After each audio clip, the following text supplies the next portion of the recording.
Welcome back to Flemington. Everybody's here again, and we're just about ready to get into the racing action. The first is the Network 10 hurdle race over 3,200 metres. But Peter Donning, as I throw down to you, how much money do you think Graham would take for Sub-Zero? I'm in love. He is a magnificent horse, isn't he? Oh, mate. You can hardly believe he was a racehorse, Tim, can you? It's absolutely extraordinary. I had him almost sound asleep. I was just scratching him under the chin down there in the birdcage. He's almost sound asleep with his nose on the fence.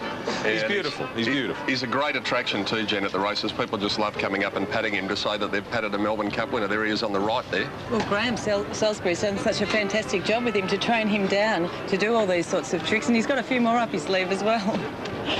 All right, well, these runners in the mounting yard for the first, the Network 10 hurdle race, and the starting time is 12:15. Scratchings 5 Big Baron, 8 Phocion and 12 Picasso.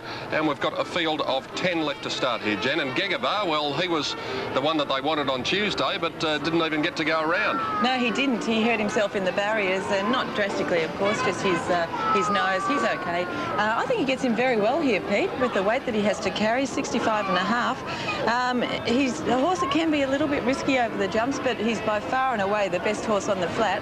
And if he doesn't make too many mistakes, he's going to be very, very hard to beat here. Number 2 is Inchgour, and the rider is Craig Hedditch, and of course he won the Cup Day hurdle. Yes, it was a dashing display on Cup Day. He led all the way there, and I think he's probably going to find it a little bit harder here at the weights. He's got 65.5. The other day he carried 63.5, but he's going to give a big sight anyway. Incidentally, that was Sub-Zero on the left. I don't know why I said on the right. I'm just looking over there at Graham. I think he's shaking his finger at me. Number 3 is Impulsive Risk, and the rider Brian Constable. And if you go back 3 runs ago, he was successful in a hurdle race at Morfordville in South Australia. Well, his run 2 starts ago wasn't too bad. He covered a fair bit of ground on that occasion at Cheltenham, and he meets Belcapine, the next horse, 6.5 kilos better for that run. So he's had a run on the flat since that performance. I think he's nicely weighted here, and I think he's got a place chance in the race. Speaking of Belcapine, number 4, he's to be ridden by Jamie Evans. Alan Williams is the trainer. Finished second in the hurdle race at Werribee on Cup Day there after winning at Cheltenham. Well, he's a horse that likes to be up on the pace, and he'll probably do that again here today. He's been very, very consistent over the hurdles. You just have to look at his record there. I think you've got to consider him a place chance in the race. Consistency is certainly something you could apply to number 7, Foreign Flight, Jen, a winner of his last 2 in line for the hat-trick over the hurdles today. Yes, well, he was just too strong at Werribee last start, and he's a horse that does keep on improving. I don't think he'll disgrace himself at all, Pete. I've given him a place chance. Also a last start winner over hurdles, number 11, Leading Bounty, and the rider is Andrew Moore. Well, he put in a terrific performance at Moe. It was a very easy win there. A little bit harder here, but I don't think he's the worst, especially with 61 kilos. What did you make of the first, Jen, on the final day of the carnival? Well, I don't normally like to tip horses at these odds, especially in hurdle races and ones that are a little bit risky over the hurdles, but I do think he's the best horse in the race, number 1, Gegabar. For second, I've put in Impulsive Risk, another good hurdler. He's fairly consistent over the hurdles. And number 11, just for some value here, Leading Bounty. I liked his win at Moe. I thought he could probably run a place. Yeah, Gegabar for me too. Maybe a little bit risky over the jumps, but I think he'll have too much ability for them. Well, let's see what the tote punters have made of the opening race as we go up again and say good afternoon to Dan Malicki. Thank you, Pete. Good afternoon to you. Gegabar, $2 and $1.20 is firmly the favourite for this event. He is unbeaten over the sticks. Inchgour, $4.90. The Tasmanian that won the Cup hurdle. Impulsive Risk at $8.90. Belcapine, $10.30. Carindale, $20.70. Foreign Flight, $11.50. 9 is Rare Vintage at $21.30. Cut Diamond, $64. Leading Bounty at $14.30 represents a bit of each way value at that sort of price.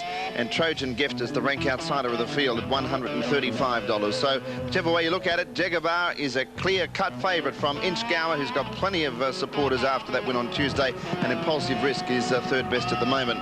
The big one today is the $300,000 Nissan Stakes. It's race 5 on today's 8-race card at $2.45. State Taj at $21.80 to be ridden by Danny Nikolic. Juggler, $4 even. Seascape, $7.70. Avdon, $25. Kingston Bay, $16. Mr. Marconi, $10. Island Morn at $42. Allegro, $26. Tenor, $81. Danarani, $9.10. Snap at $13.50. Auntie Mary, $9.80. Sober Suit, $11.40. Cold Renata late scratching this morning at $9.50.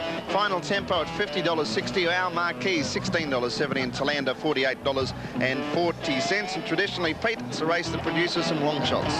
Yes, over the years there have been a few long shots, and I think Pontormo a couple of years ago gave Paddy Payne his first Group 1 success, if I remember rightly, but we'll wait for race 5, and that is coming up at 2:45.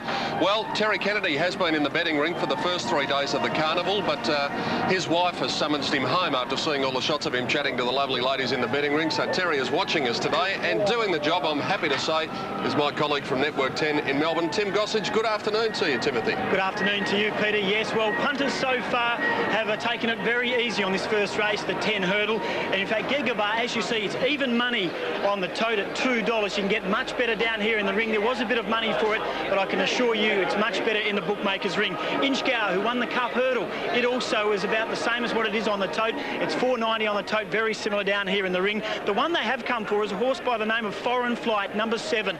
It is paying $11 on the tote, much shorter here in the ring. And another one down the bottom is Leading Bounty, about $14 on the tote, half that down in the ring.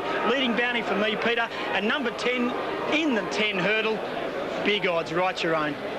OK, thank you, Tim. Tim Gossage, he'll be with us right throughout the day from the betting ring. The map of the first race, as we took a look at Carindale the Grey there, they'll start at the Melbourne Cup start, the 3,200 metres, which is the 900 metre mark in this famous Flemington Straight. And they will come down to the judges' box and complete one circuit of the track, around about 2,300 metres in circumference, the track here at Flemington. And a consensus, which is something that won't happen a lot today because we've got open races, but today in the first event we all think that Gegabar can take out the money in the Network 10 hurdle race. As we said, it's over 3,200 metres and it's time to commence at 12:15, and these candidates down as they always do in the hurdle, having a look at the first. And the people arriving, we need something like 21,000 to break the record, which is in the TAB era from 1960 onwards for the carnival. There's Peter Hudson, a famous AFL footballer, one of the greatest goal kickers, equal record holder with Bob Pratt, 150 goals in a season. And now he is the chief executive of the Hawthorn Football Club, and many of the footballers and the football administrators love to get out here and enjoy the racing carnival after they get their big part of the year over and done with. And quite a few of the boys are keen punters. They come around to Flemington and to Caulfield and to Moonee Valley at this time of the year and always part with their hard-earned. It's a good time for them. Well, there's Carindale out behind the gates for this, the first event. Overcast, a little bit of wind about, but the track, as you heard Dan and Gary say earlier, is on the better side of dead. It's officially dead. Incidentally, in race 2 this afternoon, you probably have Danny Nikolic down for 2 horses in the second, numbers 4 and 5. Paddy Payne will ride number 5, Placido. So P. Payne aboard number 5, Placido, in race number 2 on the card. Michael Clark will ride number 14, Monica, in race 4. Race 4, number 14, Michael Clark. In race 5, number 1, State Taj, is Danny Nikolic. Race 5, number 1, D. Nikolic. And a couple of changes in the last. Just before that, number 2, Grand Bay in race 7 is S. Scriven. S. Scriven on 2 in race 7. And in the last, number 4, Coal Tar, the rider is S. Basta. And number 7, Pride of Kazoo, which Damien Oliver probably would have ridden, is to be ridden by his brother Jason.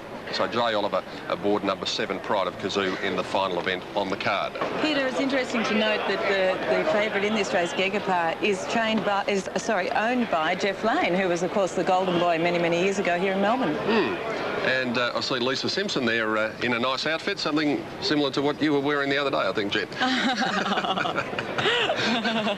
Thank you very much. That's my hairstyle. There goes Homer. Actually, it does look a bit similar. Well, family day today, and lots of the families are here. It's quite a good crowd, but it will build up throughout the day. And if you can't get to Flemington, if you are in Melbourne, then hope you can stay with us right throughout the day, and wherever you may be watching around Australia, let's hope that you can be with us for our final day of telecast. With us again, Johnny Letts down there with Banjo at the start. Let's see. Yeah, fellas, Gegabar, the top weight, looks very, very well. He's looks like that incident the other day at the barrier hasn't done anything to harm him, and, well, we don't know. It's just a little bit of a knock on the head in the gate, so, you know, hopefully he's very short price favourite in this, but he'll be hard to beat. Of the others, I thought number 9 looked very well, Rare Vintage. His form's not real bad in jumping races. And Inchgower, well, he was a horse that won well here on Saturday, and if they leave him alone in front again today, he's going to be a chance. But they're the 3 from down here in the down here at the barrier. Lexi, I see you've got one of the boys, the clerk of the course, holding you there. Is that because you fell off the other day? I'm having a bit of trouble staying on, Pete. It's very windy out here. I don't think I'll ever live that down, will I? A bit of the old super glue on the saddle normally helps. I've got it. Well, it looks like super glue. Yes, all right. Johnny West down there at the starting point here for the Network 10 hurdle race, and I think we'll leave him right there as they get set. There's Gegabar about to be led forward with the clerk of the course. If you weren't with us on Cup Day, he dived forward, actually hit his head on the gates, and they had to take him out. Afternoon homer, and he was examined by the vet and declared not fit to run. So the connections, especially trainer John Marr, who was very disappointed with that, they'd set him for the Cup hurdle, and hopefully he'll be able to make amends here for those of you who have supported him in the first event. All right, before they move in, let's go up to the commentary box and Dan and Gary. Thank you, Pete. About to move in for this first event. Still about 60 seconds of betting time remaining. They'll move up pretty swiftly. 3 sets of stablemates in the race. And quite a few greys engaged in this event, Gary Willits. Yes, definitely. It's always a good sight, this one, Dan. They got those 5 hurdles in the straight the first time up here, and it's always a good sight to see them come flying up here. It's quite a good crowd building up. We've got a few horses here that Johnny Letts could get on down here by the winning post. A couple of 3 ponies. He'd be able to keep his legs either side of those. Yes, there is too. All right, they move up well. Gegabar is a favourite. He's unbeaten in 3 runs, Gary. Yes, and you know, been very impressive. I remember one day he was leading, and he made a real mess of the second last fence and went down on his nose. He was still good enough to get up and win, but he wouldn't want to do anything wrong in this race. There's also there, Foreign Flight. He's won his last 3, and he's been going along all right, but Gegabar does look good. He's a very good hurdler. I've had the privilege, I suppose, of calling at each of his wins, and he's just much better than these one-on-one. The only problem is he relaxes so much, he just about goes to sleep. Now, if you close your eyes, you're going to trip over a hurdle, and that's what's happened to him a couple of times. He's been lucky to stay on his feet. $2 even, and $1.20 for number 1, Gegabar. It'll run the favourite quite clearly from Inchgower. Yeah, and Impulsive Risk. And number 4, Belcapine, Jamie Evans. Jamie's got a contract to ride in England, which he's delighted about. And the chap's got 150 horses. So it'll be great for Jamie. And they're all set to go. Trojan Gift joins the line. Light on, racing now. And Carindale was perhaps the best out, with leading Bounty down towards the inside. Inchgower just behind them as they draw up to the first obstacle. Then Foreign Flight. Dropping in behind them was Cut Diamond. Further out to Belcapine, Rare Vintage, and also Impulsive Risk. And Gegabar's last and very wide out on the track as they run down the straight the first time. Now Inchgower, the Tasmanian, who won the Cup hurdle on Tuesday, is about to take over the role of leading this field down to the 3rd fence. It's Inchgower in front of Carindale and leading Bounty, and Belcapine going up 4th, and then Foreign Flight, followed by Rare Vintage. Trojan Gift next, and then came Cut Diamond. Foreign Flight all but sold out there. Lockyer, the jockey, lost the reins for a stride or 2, and the horse lost probably 4 lengths, but he is on his feet. Inchgower gets over the next one, jumped that well by 2 lengths to Belcapine on the outside of leading Bounty. 4th on the inside, Rare Vintage, and Gegabar still out 4 wide, keeping out of trouble. Immediately inside him was Impulsive Risk, and then came Carindale on the inside of Trojan Gift. About 5 to Cut Diamond, and 3 lengths away Foreign Flight after nearly falling up the 3rd obstacle. Going out of the straight, they have about 2,100 metres to travel, and Inchgower has settled very well for Craig Headage, and it leads by 2 lengths. Belcapine second, a half a length to leading Bounty, 1.5 to Rare Vintage, and then Carindale on the inside. 3 deep Gegabar, a length and a half away then to Trojan Gift.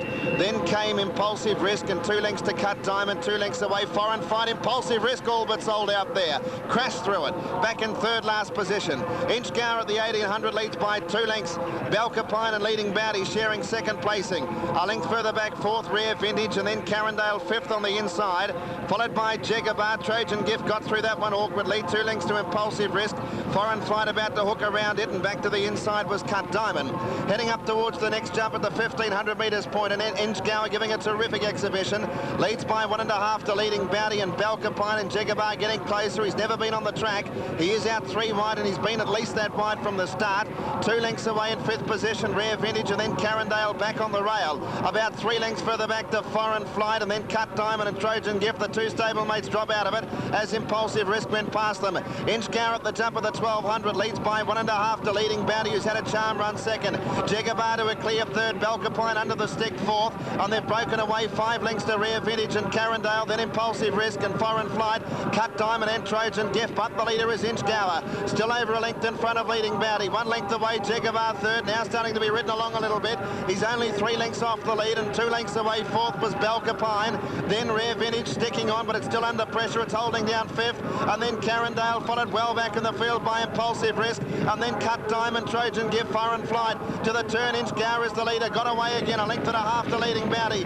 4 or 5 lengths away, Jagabar, the effort is telling, he's under pressure, and they were followed back to the inside as they turned for home by Belcapine. Leading Bounty going up on the outside of Inchgower, down to the second last one. Leading Bounty took over from Inchgower. They're about 12 in front of Jagabar, who scrambled through the last. Leading Bounty over a length in front of Inchgower. Here's the all-important last one. Leading Bounty got over it well. He's 2 lengths in front of Inchgower, and they are well clear from Carindale, battling on into third placing from Rare Vintage, but Leading Bounty is going to win the first.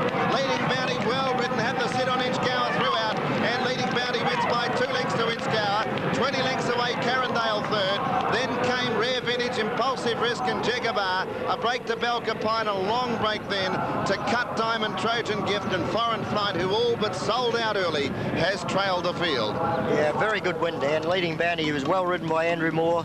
Had a lovely sit on Inchgower, is it? Inchgower, and but the one that worried me was the top weight Jagabar all the way on the run.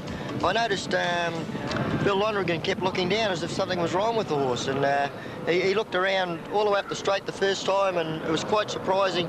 Even when I came into the second last fence, he was looking down as if something wasn't quite right with the horse. Well, he did sort of go up at about the 1600, still looked a chance, but he was always wide, Gary, and as far out as the 800, Billy didn't really even put the horse under pressure. He just seemed to lose ground from that point. He certainly did, and here's Leading Bounty going right away. Andrew Moore had ridden a beautiful race on this horse, and has gone to the line really strongly. It was, he did ride it well because he had the perfect run through the field to sit behind Inchgower, and both horses were probably the only 2 horses in the race that jumped perfectly. Definitely, yeah, he stood off well. Jagabar got in a bit close, but here's a good shot right up close. But he went to the line very strongly, but it was quite noticeable. Bill Lonergan, I don't know if there was something wrong with Jagabar, he could feel it, but you know, he just didn't look to be travelling well to me any part of the race.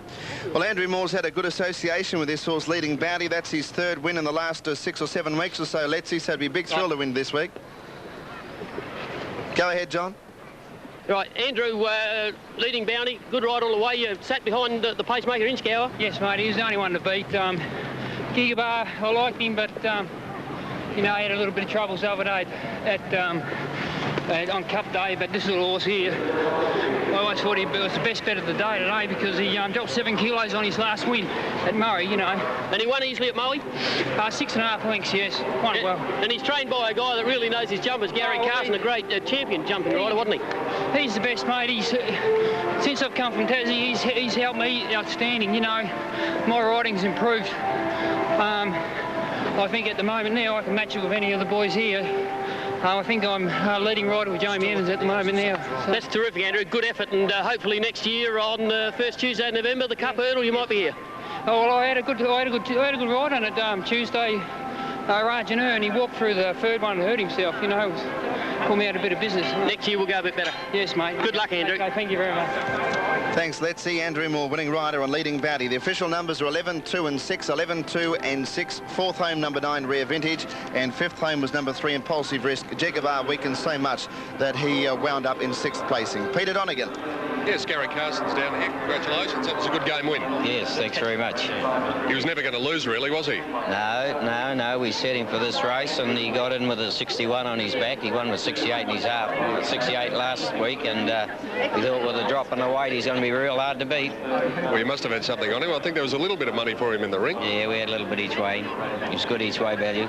What about him, Gary? Is he up to national class at some stage? Yeah, he'll run national, yeah. We were a little bit worried about the 32. It's the first time he's ever been run over the 3200, but he run the 2900 out of Maui with that big weight on his back real easy, so we thought he'd get it. And he's only a 5-year-old too. Only a 5-year-old, yeah, but he's a great little jumper and a good sticker, you know, he tries hard. Well done. Hopefully we might see you about national time. Yes, very good. Thank you. Gary Carson, the winning trainer in the first with Leading Bounty. Numbers there 11, 2 and 6. The time very good, 3:30, only 1.4 seconds outside the record. We'll be back for the presentation of trophies after the Network 10 hurdle race on the final day of the carnival in just a moment.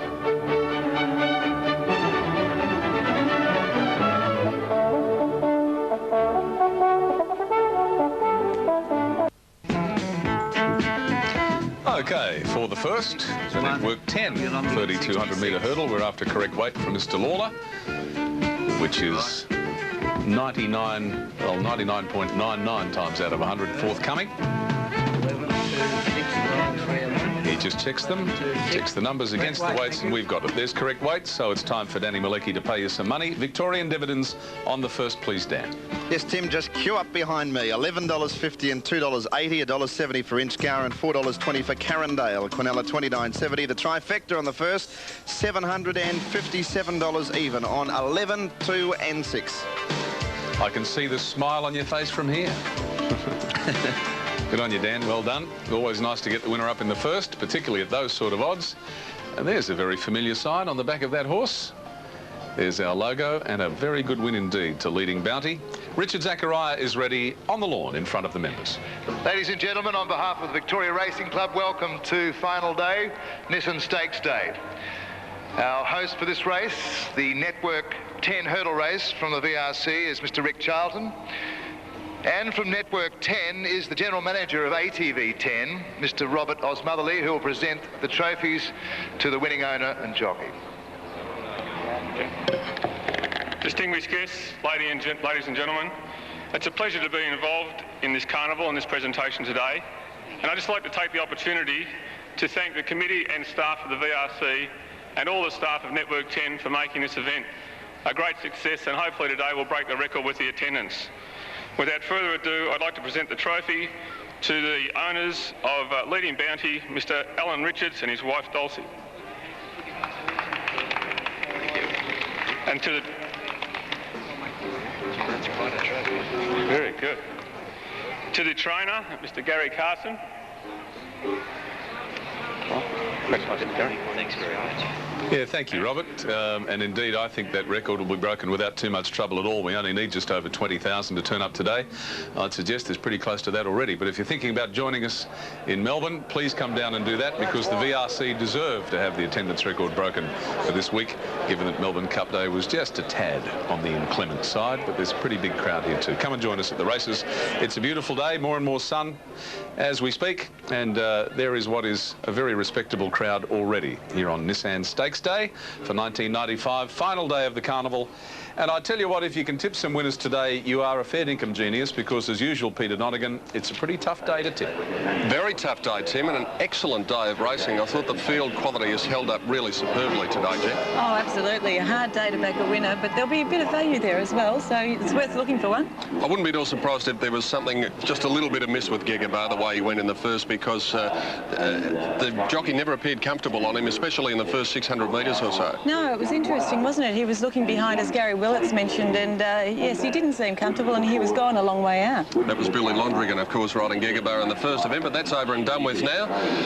Race number 2 on the card. Quickly, what do you think? Well, I like number 12 here, Pomcell. This horse never had any luck whatsoever in the Kyneton Cup. It was a fantastic performance there, and I think with the lightweight that he has to carry here, has a very good chance. From number 3, Sport Speed, and number 8, another one at value, Locum Tenens. I'm like you. I think Pomcell's got a chance. I finished up tipping Campaign Warrior in the race, but definitely each way I think Pomcell's got an excellent chance here in race 2. That's the Gray Smith Stakes. 12:50 is the starting time, and it's worth keeping in mind, as we mentioned in the preview, that a little horse called Doremus, Dan, won this race last year. Yes, indeed. Remember it for perhaps 12 months' time. Future references, Pete. Campaign Warrior at $12.70 is the top weight in the race. Why Kikamoo Cow, $5.60. Sports Beat, $2.90. Zero Limit, $8.20. and ridden by Danny Nikolic, whereas Patrick Payne rides Placido at $17.50. Kiwi Golfer, $8.60. From the Park, $9. Locum Tenens at $17. Super Seigneur, $34. Scratch, $10.11. Pomcell at $19.10 and $5.80. Really good each-way value. Adonis at $72 and Seclude at $61. So Sports Beat, to be ridden by Shane Dye, is the clear favourite at this early stage for race 2. And a pretty difficult race to pick the winner of the second event, the Gray Smith Stakes, as the scene in the bird cage goes on, and so much work goes into preparing for these race days. Well, one fella who's been preparing, obviously, is Tim Gossage. He's tipped the winner of the first race to us, which automatically means that he is going to be absolutely unbearable for the rest of the day. Timothy? Peter, everyone's backed the winner of the first race. We're all on, all the crew down here. We're all very happy with the each-way odds that we got. In the second, well, we'd say that Sportsbeat was the favourite on the tote. It is very similar in the bookmaker's ring, very similar quote. Campaign Warrior, much shorter in the ring than it is on the tote. Across the page, there's one down the bottom, as Dan mentioned. Number 12, Pomcell, $19 at the moment. Very unlucky in the Kyneton Cup on Wednesday. Much shorter down here. Bit of each-way money for it. I'm tipping it at very good odds. OK, so it's Pomcell from Tim Gossage, and we won't have any trouble picking Tim out in the betting ring today. Stands head and shoulders above the rest of the punters. OK, the second race coming up at 12:50. Tim will join you shortly before then. Look forward to that. Well done, the 10 crew. Got one up in the first. Fashions and all sorts of fun after we take a break. See you soon.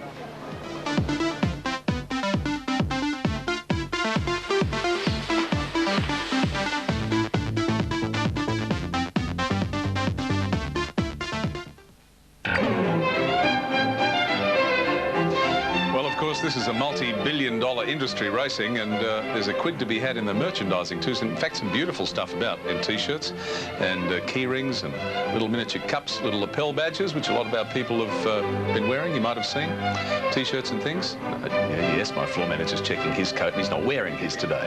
That'd be right.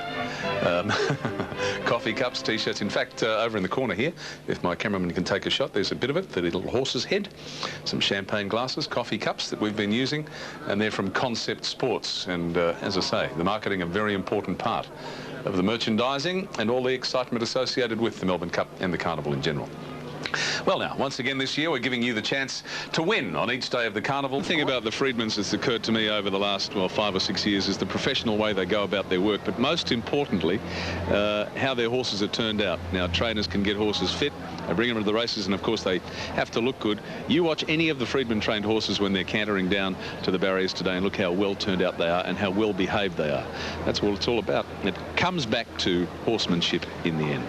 Marie-Louise Thiel has found the long-running Neighbours star, Ian Rawlings. That's right, Tim. Yes, joining me is Ian, otherwise known as Philip Martin from Neighbours. Just to get onto the Neighbours storyline, now you're currently in a relationship with Elise Platt, but your previous 2 wives died. Now, what does the future hold for Elise? This has always been a bit of a secret storyline, but Philip isn't as nice as he appears to be. So, is there anything that we can think will be happening, or aren't you at liberty to say? I really have no idea, to be honest with you. The storyliners keep their storylines pretty close to their chests. So. Fair enough too. Now you're a big racing man, and I believe you've had your first win on a Melbourne Cup this week. Yes, for the very first time, I actually backed the winner of the Melbourne Cup. I backed Aramis, which I was very pleased about. And 9-1. What made you choose him? After he'd won the Caulfield Cup, I read an article in one of the papers to say that the reason why the owner bought him originally as a yearling was that he looked athletic. And I thought, that's probably as good a reason as any to buy a good horse or to buy a horse. And I mean, Lee Freedman has just been sort of talking about this horse since the Caulfield Cup and probably prior to the Caulfield Cup. And I just thought, well, you really can't get a better judge than Lee Freedman. So. Well, just quickly, luck is obviously with you. Second race coming up. What's your tip for the next race? Race 2. It's a really hard day today. Just quickly, I'm sorry, I'll go 2, 3, 4 and 12. Box Sports Beat, trifecta? Waikato Moo Cow, Zero Limit and Pomcell in a box trifecta. There you go. Back to you, Tim. Can't complain with that. It is a tough day. The tipping and the winning some money today is very tough. Well, Peter Donegan, I just thought I'd come down and show the folks Jenny Chapman's favourite place. That's it behind me. That's the Champagne Bar. Oh, it's 5 o'clock every afternoon. There she is. I don't think we're going to leave each other alone today, are we? We'll just have a bit of a dig. Yeah, we'll have a bit of fun. Yeah, take it away. I'll tell you what, that was a hive of activity the other night. I was doing the news cross from out near the Champagne Bar, and there were some interesting sights there on Thursday. And what about a winner, Pete? Yeah, okay. In other words, back to business.